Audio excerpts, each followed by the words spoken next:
What is going on, Splatter Heads? How's it been? How's your holidays been going? I know it's been a long time since you guys from Splatter Talk Cinema have dropped any new material, and we truly apologize for that. There's been a lot that's been going on behind the scenes, and we will be discussing that with you, our audience, in a future video. But until then, let's take a trip down memory lane real quick as your man Jay talks about the iconic horror films from the golden era of horror, the 1980s. So grab your popcorn and get ready to dive into the minds of maniacs, because from this day forward, it's straight talk only in this room. Now let's hit that intro.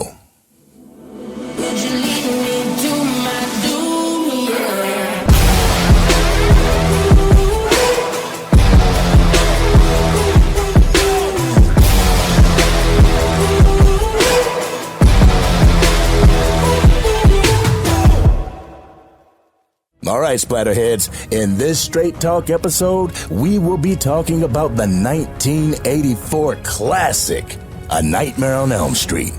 From the mind of horror legend Wes Craven, A Nightmare on Elm Street is a dark, surreal journey into the very heart of our fear. Released in 1984, this chilling tale introduces the world to Freddy Krueger, a vengeful spirit with a razor-sharp glove and a penchant for invading the dreams of teenagers. What makes this film stand apart from its slasher counterparts is its eerie, dreamlike quality and its ability to twist the everyday into something profoundly terrifying.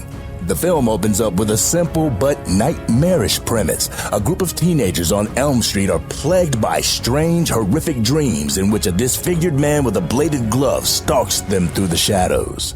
As the dreams bleed into reality, they discover that Freddy Krueger is not just an ordinary figment of their subconscious. He has the power to kill them in their sleep, and once they die in their dreams, they die in real life. The stakes couldn't be higher as the characters are forced to fight to stay awake, knowing that their slumber could be their last. Heather Langenkamp plays Nancy Thompson, the resilient yet resourceful heroine who struggled to survive is both compelling and relatable. Her transformation from a scared teenager to a determined fighter against the terrifying Freddy Krueger is just a testament of Heather Langenkamp's skill as an actress. Johnny Depp, in his debut role, plays Nancy Thompson's boyfriend Glenn. Though his role is more than just a romantic interest, he eventually succumbs to the fate of one of the film's most iconic kills to date. But the true star of the movie is, of course, Freddy Krueger, played with a devilish glee by Robert Englund.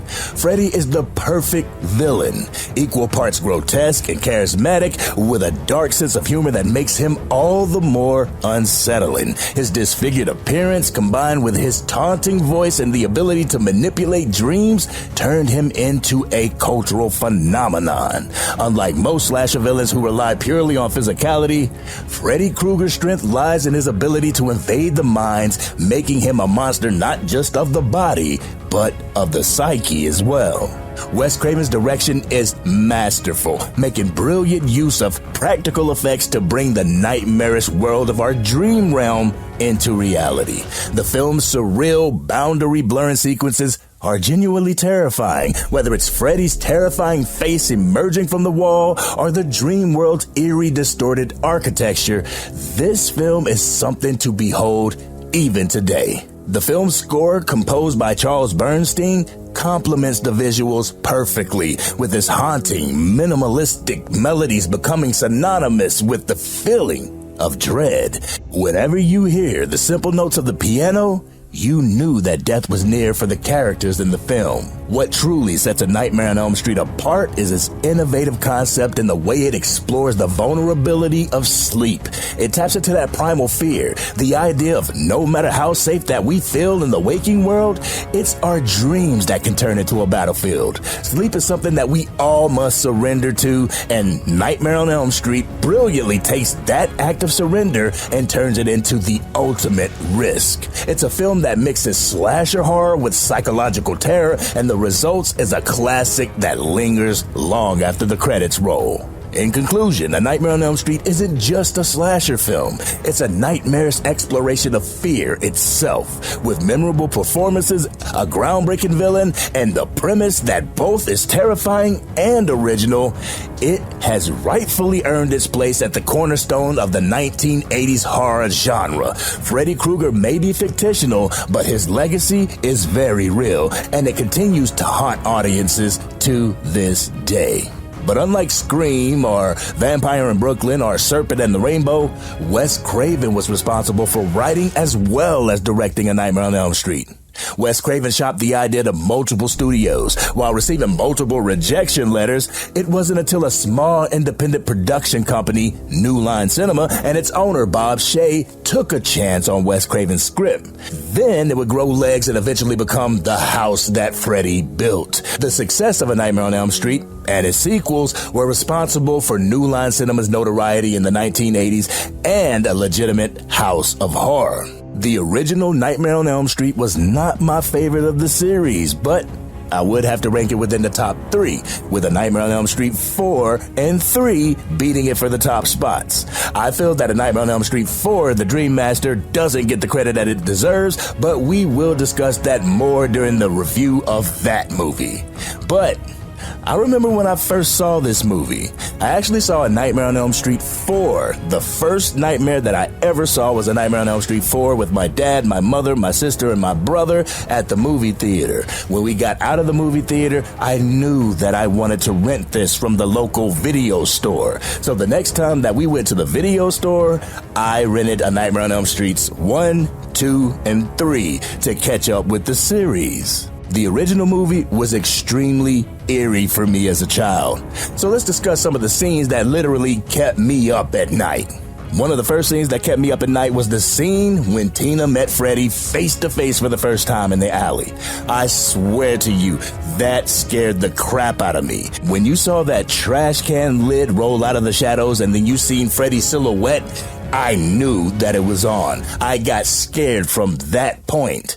And throughout that entire movie, they kept Freddy Krueger in the shadows. They barely showed this killer's face. That made it even more eerie for me as well. But when he stretched his arms out, he was able to stretch his arms out in the alley, showing Tina that there was no escape. She could try to run past him, but those arms were extended where she couldn't. And like she chose in the movie, she chose to run backwards. She turned around and bolted it out there. And guess what? Freddy was behind her. Ever since I saw that, I was scared as a kid that if I turned my back, Freddy would be there. Also, another one that kept me up at night, another eerie dream sequence, was the dream that Nancy had at school when she was sitting in the classroom and she looked to the door and she saw Tina in the body bag. I know I'm not giving everybody spoilers because if you have not seen this movie by now, you must have been living off the grid or living under a rock or something. But in that dream sequence, Nancy saw Tina in the body bag, followed the body bag as it was pulled on the ground by an invisible figure throughout the hallways. She ran through the hallways until she bumped into the hall monitor, who was wearing the classic Freddy sweater. When the hall monitor asked her where her pass was and she said, "Screw your pass," she went off to run and then turned around and saw the hall monitor with the glove on her hand. No running in the hallway. Another dream sequence was when Nancy went to go check on Rod at the police station. When Freddy walked through those bars and he lifted up those sheets ready to go after Rod, that scared the crap out of me. That showed me that there was no escape from this dream demon. Remember, this is the first time that I'm seeing this. I'm a child when this comes out. You know, when A Nightmare on Elm Street 4 came out, it was 1988, so that made me 6 years old when I saw the original Nightmare on Elm Street. So I figured that Freddy Krueger could just walk through the door of my bedroom and actually slip into the covers with me. But let's get into the favorite kill of the movie. My favorite kill of the movie, I believe, is everybody's favorite kill of this movie, and that's Glenn's kill. When Glenn gets sucked down into the bed and all the blood is spewing from the bed when his mother and father come in to see what happened. That was my favorite kill. But overall, I feel this movie holds up in today's horror landscape. Where you have some horror movies that don't stand the test of time, the original Nightmare on Elm Street continues to be one of those 80s slasher films that are enjoyed by millions during the Halloween season. I truly appreciate you coming to check out the Straight Talk Only podcast with your man Jay from Splatter Talk Cinema. We will continue to bring you movie lovers reviews of classic horror films while entertaining you with reviews and conversations about movies that are not horror as well. So if you're into movie reviews, movie conversations, or perspectives from guys who love and have a passion for movies, please consider hitting that subscribe button and subscribing to the channel. Hit the notification bell so you do not miss an upload. Make sure you tune in to the next video where I will be discussing A Nightmare on Elm Street 2, Freddy's Revenge. But this has been your man Jay, Splatter Talk Cinema, Straight Talk Only, and it's a wrap.